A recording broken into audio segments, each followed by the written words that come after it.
Big pass வீட்டுக்குள்ளே வந்து சிறந்த நண்பர்களாக யார் யாரெல்லாம் இருந்தாங்க அப்படிங்கிறத பற்றி நம்ம இந்த வீடியோவில் பார்க்கலாம். சீசன் 1ல் ஆரவ், ஓவியா. ஸ்டார்டிங்கில் இவங்க நல்ல ஒரு நண்பர்களாக இருந்தாலும் போக போக ஓவியாவுக்கு காதெல்லாம் மாறிடுச்சு. இவங்க சூசைடுமே ட்ரை பண்ணி பிக் பாஸ் வீட்டில் பாதியிலே வந்து வெளியே வந்துட்டாங்க.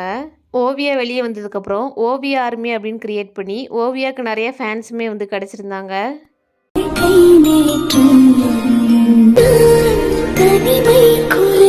சீசன் 2ல் ஐஸ்வர்யா, யாஷிகா எவ்வளோ பிரச்சனை வந்தாலும் ஒருத்தர் விட்டு கொடுக்காம கடைசி வரைக்கும் நல்ல ஒரு ஃப்ரெண்ட்ஸாக வந்து இருந்தாங்க. இவங்க ஃப்ரெண்ட்ஷிப் பிக் பாஸ் வீட்டுக்குள்ளே மட்டும் இல்லாமல் இப்போ வரைக்குமே வந்து கண்டினியூ ஆகிட்டு இருக்கு. பிக் பாஸ் சீசன் 3ல் தர்ஷன், முகேன் என்னதான் இவங்களுக்குள்ள நல்ல ஒரு பாண்டிங் இருந்தாலும் மக்கள் மனசில் அதிகமாக பேசப்பட்டது சாண்டி மாஸ்டர், கவின் இவங்களோட பாண்டிங் தான். இப்போ வரைக்குமே அவங்க ஃப்ரெண்ட்ஷிப் வந்து கண்டினியூ ஆகுது. இப்போ இவங்க 2 பேர் சேர்ந்து ஒரு படத்துலையுமே வந்து நடிக்க போகிறாங்க. தர்ஷன், கவின், லாஸ்லியா, சாண்டி மாஸ்டர், முகேன் இவங்க எல்லாருமே இந்த சீசனில் நட்புக்கு ஒரு உதாரணமாக வந்து இருந்திருந்தாங்க. இந்த சீசனை அதிக அளவில் என்டர்டெயின்மெண்ட் பண்ணி ஜாலியாக கொண்டு போனதில் இவங்க 5 பேர்த்துக்குமே அந்த பங்கு வந்திருக்கு. பிக் பாஸ் சீசன் 4ல் ஆரி, சனம் இவங்க 2 பேர்த்துக்கும் வீட்டுக்குள்ளே நல்ல ஒரு பாண்டிங் வந்து கிரியேட் ஆயிருந்துச்சு. இவங்க 2 பேர்த்துக்குள்ளே அதிக அளவில் கருத்து வேறுபாடு வராமல் 2 பேருமே ஒரே மாதிரி யோசிச்சு நிறைய விஷயங்களை வந்து எடுத்து வச்சு இவங்க ஃப்ரெண்ட்ஷிப் வந்து க்யூட்டாக கொண்டு போயிருந்தாங்க. You're true warrior, Sanam, in this Big Boss. Thank you, brother. You're not deserve this erection. Bigg Boss season 5ல் ராஜு, இமான், அண்ணாச்சி இந்த சீசனை ரொம்பவே என்டர்டெயின்மெண்ட்டாக சூப்பராக வந்து கொண்டு போயிருந்தாங்க. இதுக்கு மிக முக்கியமான 2 பேரும் இவங்க தான். இவங்க 2 பேரும் சேர்ந்து நிறைய காமெடி பண்ணி பிக் பாஸ் வீட்டுக்குள்ளே இருக்கிறவங்களையும் சிரிக்க வச்சு மக்களையும் வந்து சிரிக்க வச்சு க்யூட்டான ஒரு பாண்டிங்காக வந்து கொண்டு போயிருந்தாங்க. எனக்கு வந்து நல்லா இருக்கு. எனக்கு வந்து காமெடியன் ஜெயிக்கணும்னு சொல்லி அவர் சொன்னார்.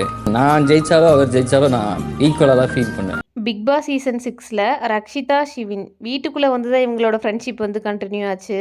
பிக் பாஸ் முடிஞ்சு இப்போ வரைக்குமே நல்ல ஒரு பாண்டிங்கில் வந்து இருக்காங்க. நிறைய டூரிஸ்ட் பிளேஸ் 2 பேரும் சேர்ந்து வந்து இப்போ சுற்றி பார்த்துட்டு இருக்காங்க.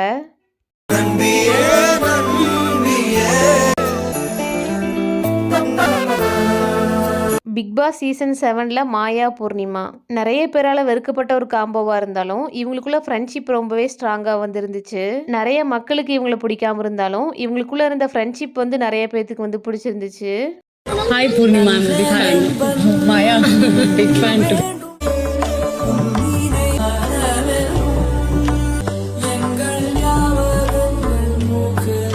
பிக் பாஸ் சீசன் 8ல் Vishal, Arun, Jacquline, Rayan, Soundariya, Jacquline, Muthukumaran, Jeffrey, Sathya, Dharshika, Pavithra இவங்க எல்லாருக்குள்ளேயும் நல்ல ஒரு ஃப்ரெண்ட்ஷிப் இருந்தாலும் அண்ணன் தம்பி அப்படிங்கிற வகையில் தீபக், முத்துக்குமரன் இவங்களோட காம்போ தான் வந்து பெஸ்ட்டாக வந்து எல்லார் மத்தியில் வந்து பேசப்பட்டுச்சு. பிக் பாஸ் வீட்டை விட்டு வெளியே வந்ததுக்கப்புறம் இப்போ வரைக்குமே இவங்களோட பாண்டிங் வந்து சூப்பராக வந்து கொண்டு போயிட்டு இருக்காங்க.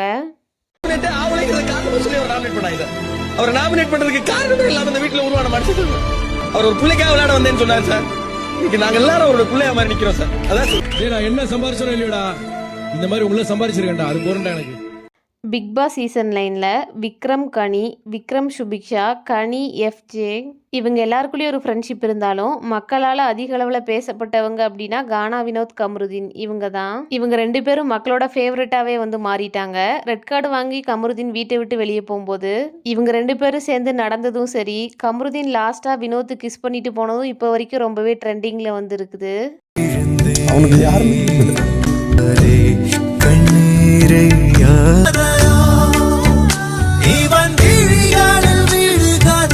என்னோட ஃபேவரட் கானா, வினோத், கமருதீன், சாண்டி மாஸ்டர், கவின் இவங்க தான். உங்களோட ஃபேவரட் யார் அப்படிங்கிறத வந்து கமெண்ட்ஸில் சொல்லுங்கள்.